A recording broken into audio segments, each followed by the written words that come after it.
Numidangi pung 12:30 tasilakle. Abema mangalda karamna haisige khanduna ahingdu tumba yadre. Abema magi phone do paikhatle. Mangalda call doge khanduna contact list changlaga mangalgi number du munni yengi. Call tawba ngamdadana amuk phone du ngon makhada thamkhre. Abema mathanta khalle. Tawraroida khona tapna unabada mayek singna hairage. Natradi amuk masu yam warani. Tumjarasano. Abema du wakal khanna khanna adumak tumthakre.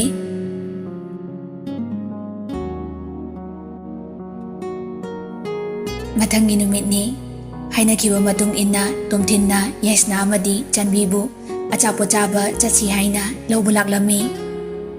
Yaisna na loidribo mi ngaira lere haisida. Chanbina loire lao thosi. Anidu tumthinna ngairiba leraktu tamna hatu hatu thoklai. Yaisna na ai kis tawdiko phasaraba natro amta yengo. Chanbina Fasare. Ada kami karse widi jalo. Yaisna na oiramni hanangi mufamda ngairi haisidi. Yaisna du chamtakna kerami. Chimbalda nude color gi lipstick.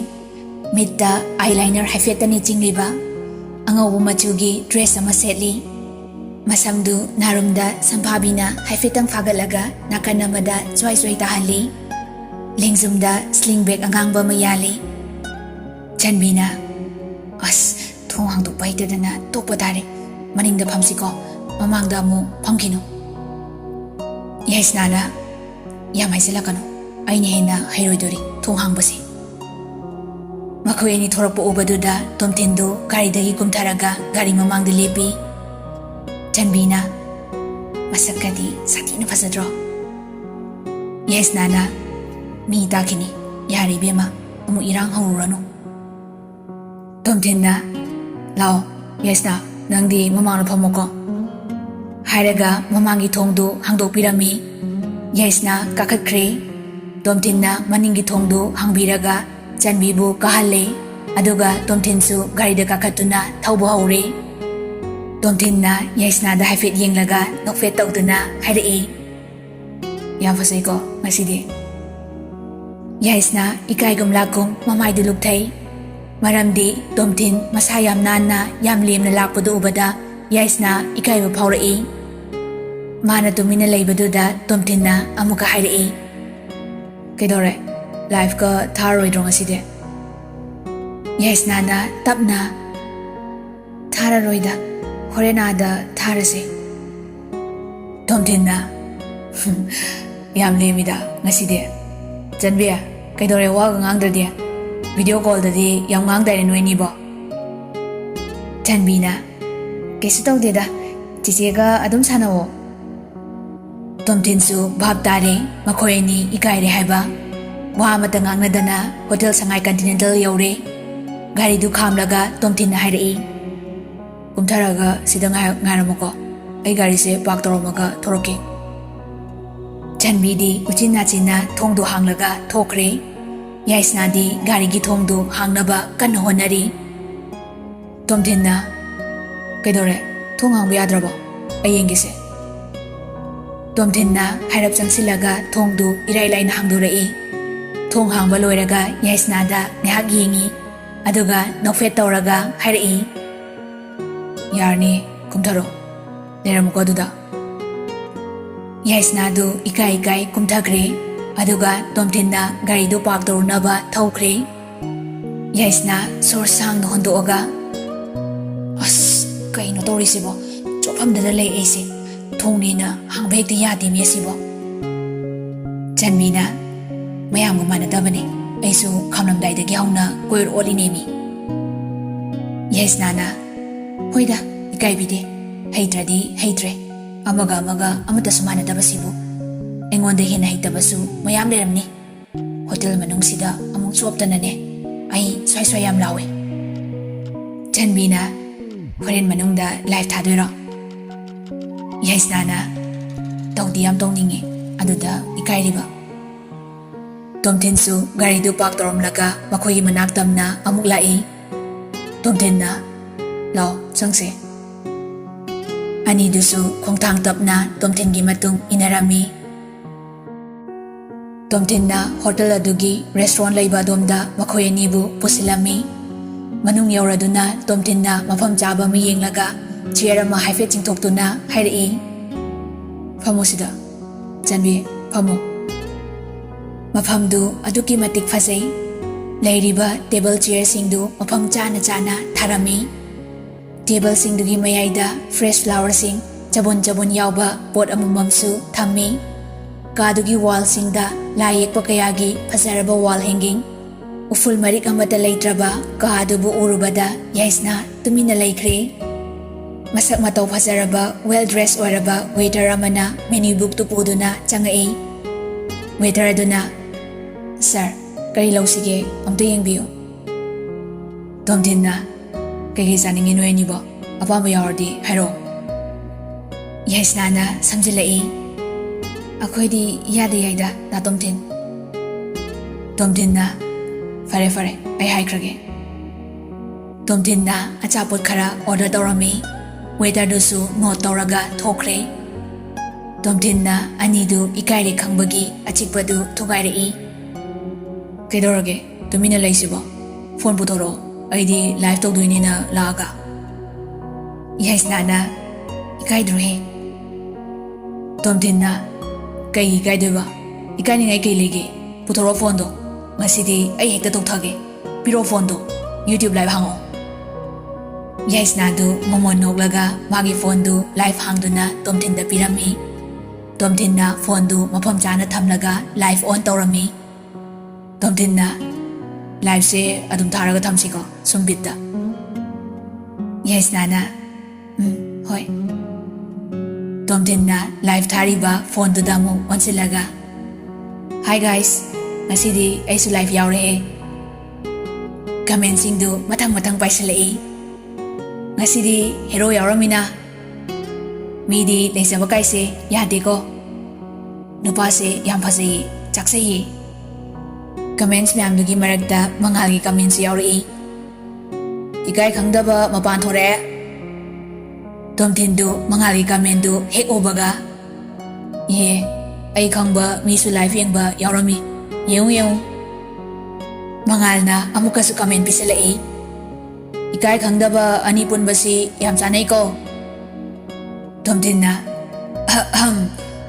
ꯃꯌꯥꯝ ꯑꯩꯈꯣꯏ ꯆꯥꯕ ꯊꯛꯄꯒꯤ ꯊꯧꯔꯝꯁꯦ ꯍꯧꯗ꯭ꯔꯤꯉꯩꯗ ꯌꯥꯝ special ꯑꯣꯏꯕ ꯊꯕꯛ ꯑꯃ ꯂꯩꯔꯦ ꯑꯗꯨꯝ ꯌꯦꯡꯕꯤꯌꯨꯀꯣ ꯌꯥꯏꯁꯅꯥꯒ ꯆꯟꯕꯤꯒꯗꯤ ꯑꯗꯨꯝ ꯃꯣꯃꯣꯟ ꯅꯣꯛꯇꯨꯅ ꯂꯩ ꯇꯣꯝꯊꯤꯟꯅ ꯃꯥꯒꯤ ꯕ꯭ꯂꯦꯖꯔ ꯃꯅꯨꯡꯗꯒꯤ ꯔꯣꯁ ꯑꯉꯥꯡꯕ ꯑꯃ ꯂꯧꯊꯣꯔꯛꯏ ꯌꯥꯏꯁꯅꯥ ꯃꯗꯨ ꯎꯕꯗ ꯃꯤꯍꯨꯟ ꯆꯣꯡꯕ ꯍꯧꯔꯛꯏ ꯂꯥꯏꯚ ꯊꯥꯕꯒ ꯄꯥꯈꯠꯄ ꯐꯥꯎꯔꯛꯏ ꯀꯃꯦꯟꯁꯤꯡꯁꯨ ꯃꯊꯪ ꯃꯊꯪ ꯄꯥꯏꯁꯤꯜꯂꯛꯄ ꯂꯦꯞꯇꯦ ꯋꯥꯎ ꯌꯥꯝ ꯔꯣꯃꯥꯟꯇꯤꯛ ꯑꯣꯏꯀꯣ ꯔꯣꯁꯇꯣ ꯑꯩꯉꯣꯟꯗ ꯑꯣꯏꯅ ꯄꯤꯕꯤꯌꯣ ꯇꯣꯝꯊꯤꯟꯗꯨ ꯇꯞꯅ ꯍꯧꯒꯠꯂꯛꯂꯒ ꯌꯥꯏꯁꯅꯥꯒꯤ ꯃꯅꯥꯛꯇ ꯆꯪꯁꯤꯜꯂꯛꯂꯒ ꯈꯨꯔꯈꯨꯗ ꯍꯥꯏꯐꯦꯠ ꯀꯨꯜꯂꯒ ꯔꯣꯁꯇꯨ ꯄꯤꯔꯒ ꯍꯥꯏꯔꯛꯏ Will you be my girlfriend?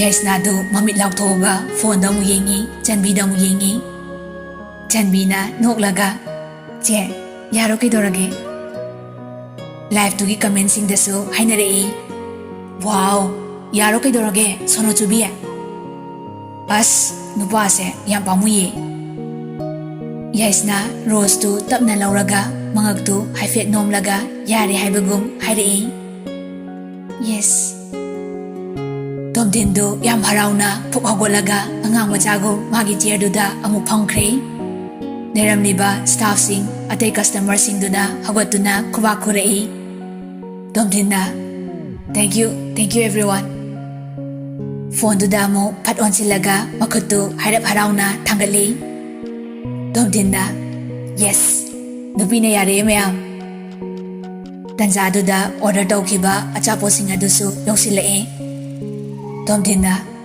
ꯃꯌꯥꯝ ꯑꯗꯨꯗꯤ ꯆꯥꯕ ꯍꯧꯔꯒꯦ ꯌꯥꯏꯁꯅꯥꯗꯨ ꯇꯣꯝꯊꯤꯟꯗ ꯏꯀꯥꯏ ꯌꯦꯡꯂꯒ ꯐꯣꯔꯛꯇꯨꯅ ꯑꯆꯥꯄꯣꯠ ꯑꯃ ꯊꯤꯜꯂꯒ ꯆꯥꯒꯦ ꯇꯧꯕꯗ ꯃꯥꯒꯤ ꯐꯨꯔꯤꯠꯇꯨꯗ ꯇꯥꯁꯤꯟꯈ꯭ꯔꯦ ꯌꯥꯏꯁꯅꯥꯅ ꯏꯃꯥ ꯇꯣꯝꯊꯤꯟꯗꯨ ꯈꯪꯍꯧ ꯍꯧꯒꯠꯂꯒ ꯌꯥꯏꯁꯅꯥꯗ ꯇꯤꯁꯨ ꯑꯃ ꯄꯤꯔꯛꯏ ꯁꯦ ꯇꯩꯊꯣꯛꯑꯣ ꯌꯥꯏꯁꯅꯥꯒꯤ ꯃꯑꯣꯡꯗꯨ ꯎꯔꯒ ꯀꯣꯃꯦꯟꯁꯇ ꯃꯌꯥꯝꯅ ꯑꯃꯨꯛ ꯂꯛꯅꯔꯛꯏ Angaubi, sono chubi, nupana propose tawrakpada makok sakpa henjinkhre.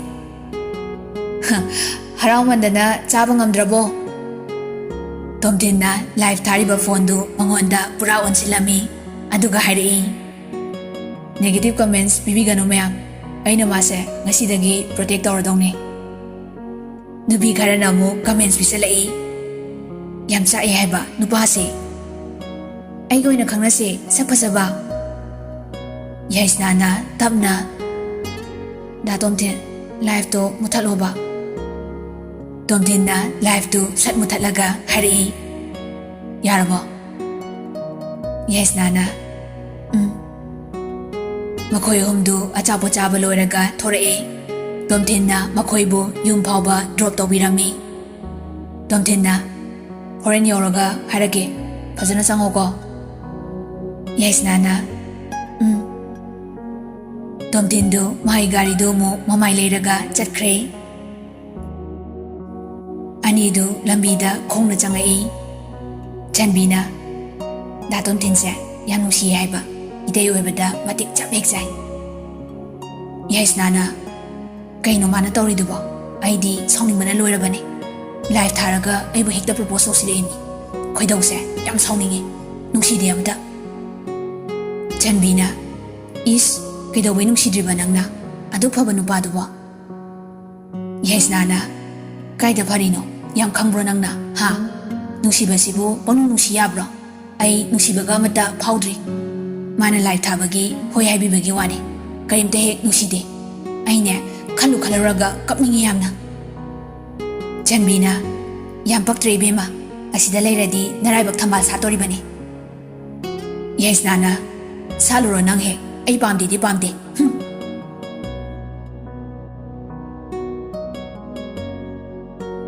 Somdana abemada mangalna call tawrai. Abemana. Hello? Mangalna. Abema, ai opada sire. Abemana. Kaidarage haise. Mangalna.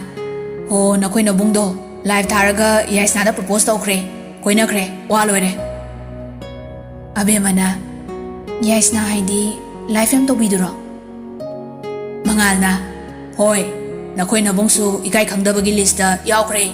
Hotel daga naithakre. Rose kapidana. Abemana. Yam thazadi yingbi. Mangalna. Aina screen record tawhobane. Noda thagena. Yengo WhatsApp ta tharke. Abemana. As inamaga oidoro duba. Pelabane idi. Masakpudi nungsi haibu ko bira leiba manbane mi. Akoi tamu chawsidi ba. Kamain pamino khangde. Mangalna. Migisu basandala adi yapodeda. Mahan hongalase akoi nidagi. Abema waidu tabada chap lepi. Aduga tapna solai. Luhongba. Mangalna. Kaidore hosita noklamaga. Abemana. Ha, kaistodi. Mangalna. Nang sina mut swai mangbasida kibu kire ayoina. Abemana. Kaistodi hairaga. Ay kawai silambane. Amta loisinki. Aduga tarokiko. Mangalna. Hoi. Aduga ne amukap na leramni. Kablama ba chay sare kango. Adu hairaga mangaldu phone thamkre. Abema mathanta murum soli.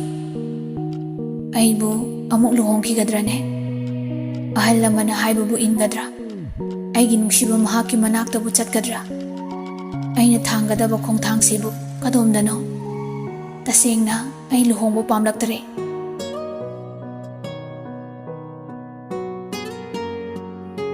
Ahing adu haukiduna angangsingsu magi class chatnaba thorangli. Thawbana. Abema loirabo papa ngaire ko. Thanilga tomtingasu punna thorei. Thanilna akoi halamagine ko. Thawbana hoi tamo. Abemasu mapimaro loisanba loiduna imungdagi thorei. Abemana chalasi papa. Mayamdu mathang chatnakre. Somda mangalga mamagasu university yaurei. Tomthinsu University ki gate mayada Mangal bu ngaiduna leirami. Mangal su yauragli. Mangal na ima tamo Tomthin leire leurage. Laizana hoi Tomthin nang bu chaka charabo. Tomthin na chari nini. Laizana noi ni changminaro ko dudi. Tomthin na hoi nini. Laize hek changkibaga Mangal na hari. Akoy ani se pelabane. Amana mapana, amana mamana. Nongti gisa thoksa sin tawminaba sida. Tomthin na aidi nungsa saba sida pabungna chatpana farena lakpanida. Winter da di ithanda chatlani. Mangal na kare nathanda aidi hobula oidra haise. Tomthin na kedo laktoiba nangsu gari leiridudi kok law yadro. Mangal na tamo nang yes na kaya manaraktori hainade ko. Tomthin na yes na agadi palakano chay chani angano ko. Mangal na yes na ginupa haina viral oirabani ikai da tawno. Tomthin na pabu bharabani. Anidu wari sana sana lakpana class yauri. Hek yawbaga Tony na hairi. Bye nang di yam nairene ha. Ngarang di live ta naithagreba. Jimmy na hotel daga puthadana pura fire taibo.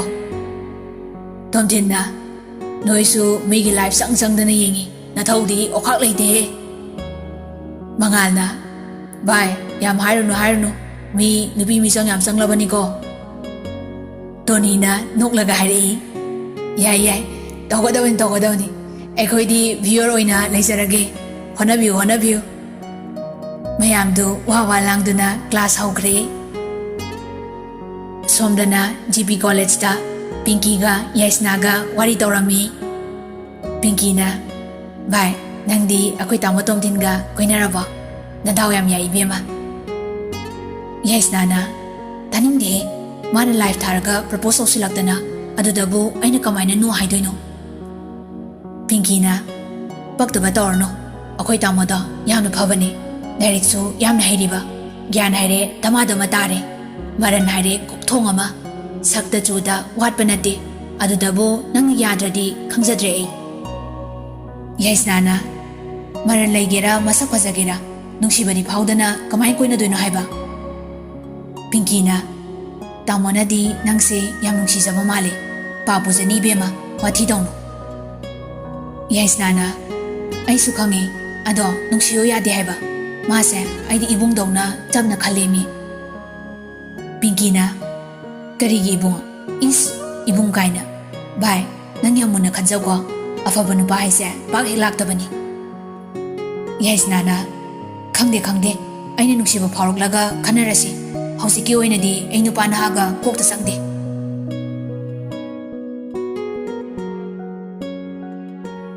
Somdana DM College ta class ki break matamni abemana manglaga leibadu ubada Ritana hanglai. Kidore abema nangna manglaga leiriduna.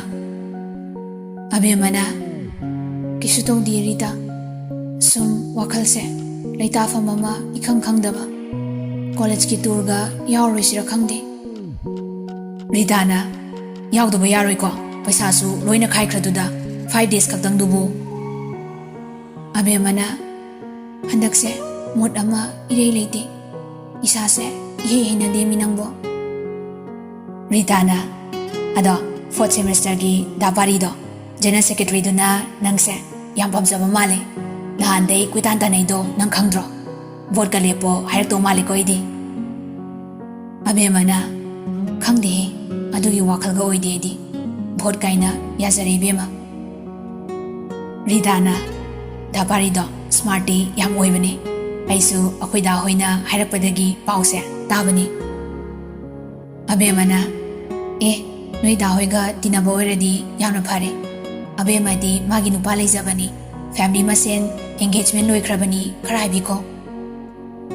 Ritana asing bero haise. Abemana asing mane bhai. Ritana yam saksai haige su natradi amu villain gi role ga loroktanaba.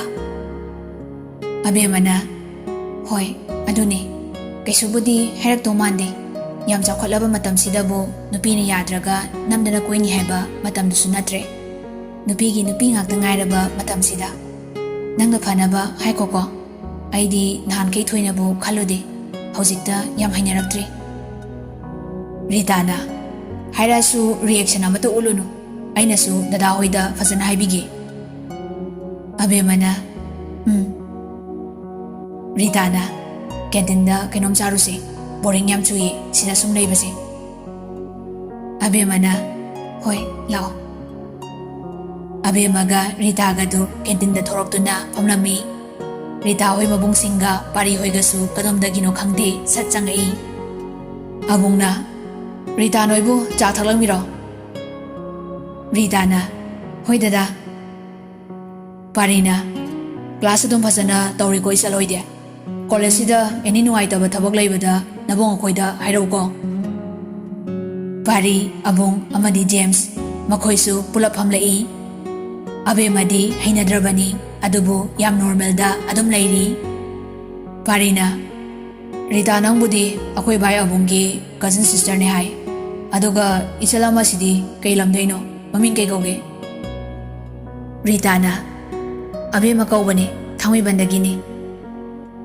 ꯄꯥꯔꯤꯅ ꯏꯆꯜꯗꯤ ꯃꯁꯛ ꯃꯇꯧꯁꯨ ꯆꯪꯈꯣꯜꯂꯤ ꯅꯣꯏ ꯉꯥꯎꯁꯤꯟꯅꯕ ꯌꯥꯗꯦꯀꯣ ꯑꯕꯦꯝꯃꯗꯨ ꯊꯛꯂꯝꯕ ꯆꯥꯗꯨ ꯍꯥꯒꯦ ꯇꯧꯔꯛꯏ ꯔꯤꯇꯥꯅ ꯑꯁ ꯀꯩꯗꯧꯔꯦ ꯚꯥꯏ ꯁꯦ ꯇꯤꯁꯨꯁꯦ ꯑꯕꯦꯝꯃ ꯇꯤꯁꯨꯗꯨ ꯂꯧꯔꯒ ꯇꯩꯊꯣꯛꯏ ꯑꯕꯦꯝꯃꯅ ꯚꯥꯏ ꯆꯪꯂꯁꯤꯔꯥ ꯄꯥꯔꯤꯅ class ꯋꯥꯠꯂꯤ ꯉꯍꯥꯛ ꯅꯕꯨꯡꯁꯤꯡꯒ ꯋꯥꯔꯤ ꯋꯥꯇꯥꯏ ꯇꯧꯕꯁꯤꯕꯨ ꯌꯥꯝ ꯍꯩꯅꯗ꯭ꯔꯕꯅꯦ ꯃꯆꯟ ꯑꯕꯦꯝꯃꯅ ꯗꯗꯥ ꯀꯩꯁꯨ ꯀꯥꯏꯗꯦꯗ ꯖꯦꯝꯁꯅ ꯑꯕꯦꯝꯃꯗ ꯍꯥꯏꯐꯦꯠ ꯑꯣꯟꯁꯤꯜꯂꯒ ꯍꯥꯏꯔꯛꯏ ꯏꯆꯟꯁꯦ ꯃꯁꯛꯁꯨ ꯐꯖꯩ ꯋꯥ ꯉꯥꯡꯕꯁꯨ ꯌꯥꯝ ꯆꯝꯃꯤꯀꯣ ꯄꯥꯈꯪ ꯌꯥꯝ ꯇꯥꯟꯅꯔꯝꯗꯧ ꯃꯥꯜꯂꯦ ꯄꯥꯔꯤꯅ ꯚꯥꯏ ꯅꯪꯁꯤꯃ ꯑꯉꯥꯡ ꯏꯀꯥꯏꯈꯤꯅꯤ ꯀꯩ ꯋꯥꯍꯪꯅꯣꯅꯦ ꯑꯕꯦꯝꯃ ꯅꯣꯛꯐꯦꯠ ꯇꯧꯔꯒ ꯌꯥꯝ ꯊꯥꯖꯗꯅ ꯈꯨꯝꯃꯛꯏ ꯗꯥ ꯀꯥꯏꯗꯤ ꯄꯥꯈꯪ ꯇꯥꯟꯅꯕꯅꯣ ꯑꯩꯈꯣꯏ ꯍꯦꯔꯣꯅ ꯑꯗꯨꯝ ꯊꯤꯟꯗꯣꯛ ꯊꯤꯟꯖꯤꯟ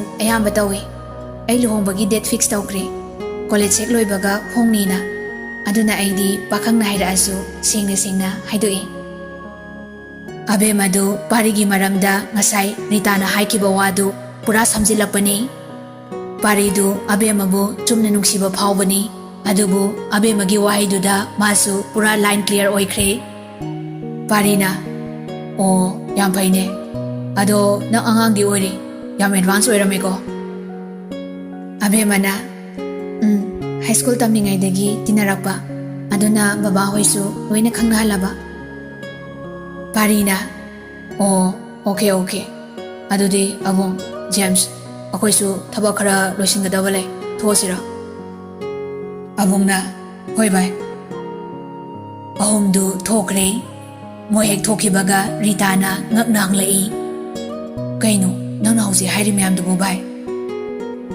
ꯑꯕꯦꯝꯃꯅ ꯃꯇꯥꯡ ꯃꯇꯥꯡꯒꯤꯅꯤ ꯏꯕꯦꯝꯃ ꯑꯁꯤꯅ ꯋꯥꯏ ꯁꯪꯉꯤ ꯑꯩ ꯅꯨꯄꯥ ꯑꯇꯣꯞꯄꯅꯒ ꯌꯦꯠꯍꯟꯅꯤꯡꯗꯦ ꯃꯊꯥ ꯁꯨꯠꯇ ꯁꯥꯔꯤꯕꯅꯤ ꯀ꯭ꯂꯥꯁ ꯃꯊꯪ ꯍꯧꯈꯤꯗꯨꯅ ꯑꯕꯦꯝꯃꯁꯨ ꯀꯣꯂꯦꯖ ꯂꯣꯏꯔꯒ ꯃꯌꯨꯝꯗ ꯍꯜꯂꯛꯂꯝꯃꯤ